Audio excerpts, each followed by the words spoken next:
বন্ধুর লাশ নিয়ে অ্যাম্বুলেন্সে করে তার গ্রামের বাড়ি যাচ্ছি। সময় কাটানোর জন্য ফোনটা বের করলাম। ঠিক সেই মুহূর্তেই মোবাইলে একটা মেসেজ আসে। আমার সামনেই আমার প্রিয় বন্ধুটি কফিনের মধ্যে লাশ হয়ে পড়ে আছে। মেসেজ করেছে আমার সেই মৃত ফ্রেন্ডের গার্লফ্রেন্ড অবন্তী। আমি মেসেজগুলো পড়া শুরু করলাম। ফাহাদ, আমাকে মাফ করে দিও।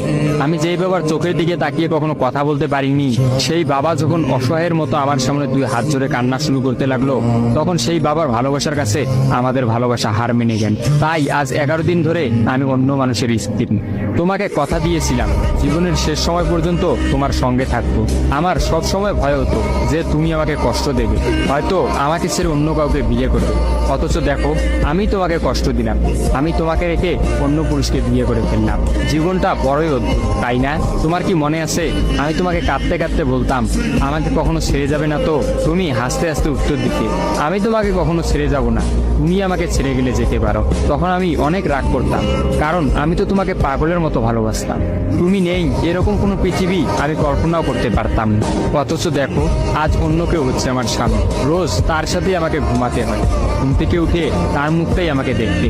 মানুষের জীবন এমন কেন যে যাকে চায় যদি তাকে পায়? প্রকৃতির তাতে কি এমন আসে যায়? কেনই বা প্রকৃতি তাদেরকে কাঁদায়? হুট করেই সবকিছু হয়ে গেছিল, তাই আমি ইচ্ছে করেই তোমার সাথে যোগাযোগ বন্ধ করতেই আমার নাম্বারটা বন্ধ করলাম। বিয়ের দিন ভাইয়ের ফোন হাতে নিয়ে আমার ফেসবুক আইডিটাও ডিলিট করে দিলাম। তুমি অনেক কষ্ট পেয়েছো আমি জানি, যার সঙ্গে সারা জীবন কাটাবো ভেবেছিলাম তাকেই শেষমেশ কষ্ট দিলাম। আমার পরিবারের সবাই খুশি, আমার স্বামীটা অনেক ভালো, এখন পর্যন্ত যা ব্যবহার করেছে আমার ভালোই লেগেছে। তবে ভবিষ্যতে কি হবে জানি না। তোমার কি আমার সেই প্রথম দেখা হওয়ার কথা মনে আছে?